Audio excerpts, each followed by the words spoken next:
preocupa mucho. Volvemos con la invitada, ella es Juana Cabezas Palacios, investigadora de Indepaz, a esta hora conectada. Juana, bienvenida y si se puede decir un feliz viernes. Gracias por la invitación.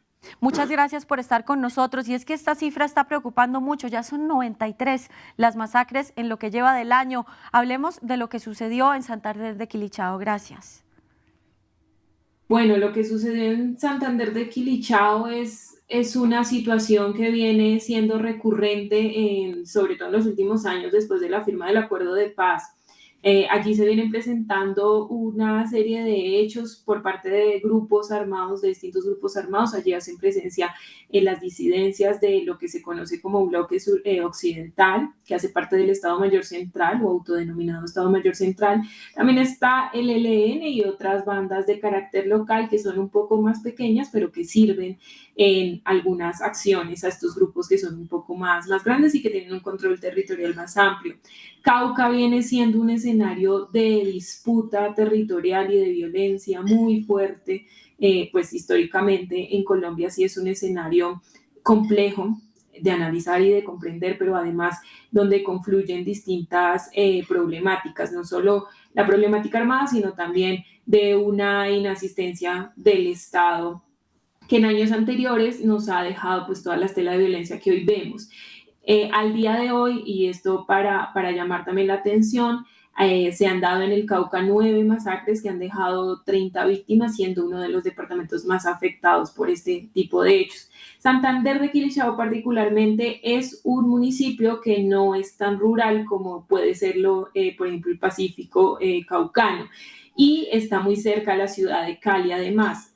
Se convierte entonces así en un corredor o en un tránsito permanente de actores armados y las comunidades que se ubican allí, en este caso, por ejemplo, las comunidades indígenas que fueron atacadas, pues resultan ser un actor blanco de todo tipo de ataques y de señalamientos. Claro. Entonces, claramente, donde están los grupos armados, pues hay una posición de peligro para ellos.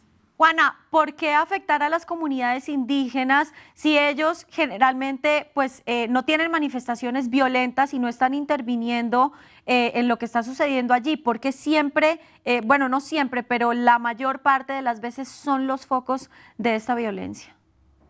Son los focos de la violencia, como tú lo dices, porque son ellos quienes defienden el territorio y son dueños de buena parte del territorio en esa zona del país. Entonces, claro, su defensa y su proceso no solo de defensa territorial material, sino también de un discurso que se eleva ante el gobierno y que se eleva ante distintos entes para la protección de ese territorio, para la paz y para llamar la atención sobre lo que allí ocurre, pues un poco se convierte en una molestia, en un obstáculo para los grupos armados que no solo quieren tener el control social de la población, sino también un control territorial. Entonces vemos cómo se configuran, digamos, estas dinámicas de lo que es por parte de la comunidad y de lo que es por parte de los grupos armados un interés sobre su territorio. Y esa, digamos, disputa o choque entre esas dos visiones de control del territorio y de estar en el territorio, pues son las que ponen, por ejemplo, en discusión y llevan a estas consecuencias como la que vemos ahora, que se suma además, por ejemplo, al asesinato de líderes sociales y de firmantes del acuerdo de paz.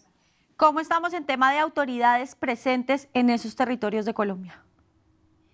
Hace muy poco, pero un poco más hacia el sur del Cauca, se generó todo un plan del gobierno para atacar precisamente a las estructuras armadas y llegar con un plan social muy completo por parte del gobierno nacional para restablecer derechos, pero también para generar un ambiente mucho más calmado, por decirlo así, pero también satisfaciendo necesidades básicas que no han sido satisfechas en años anteriores o en gobiernos anteriores, que es el plan MICAI como lo conocemos, que donde confluye como toda una estrategia para 4 municipios en específico, que es el Tambo, Argelia, Guapi, Timbiquí, perdón, 5 y López de Micay.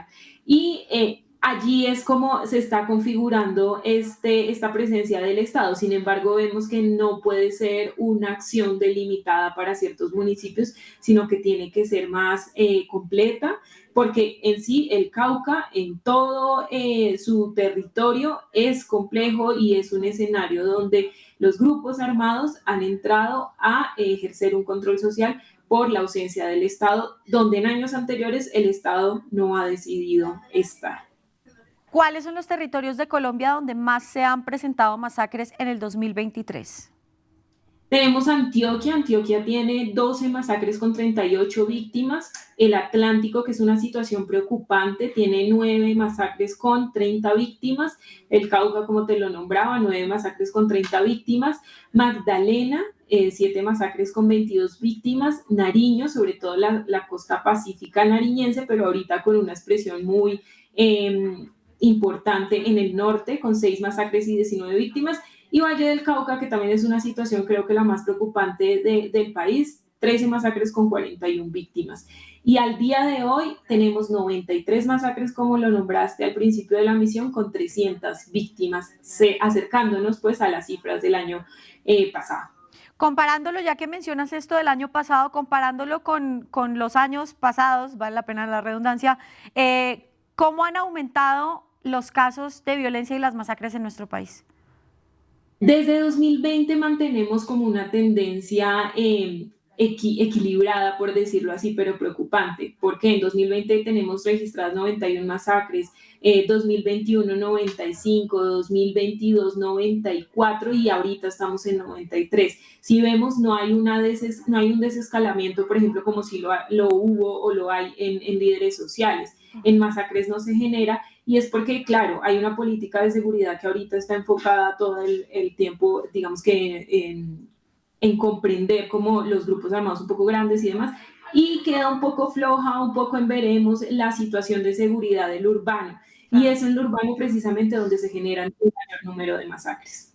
Pues bueno, Juana Cabezas, muchísimas gracias por haber estado con nosotros y te deseamos una muy feliz Navidad. Gracias. Igual, gracias a ustedes por la invitación. Feliz Navidad.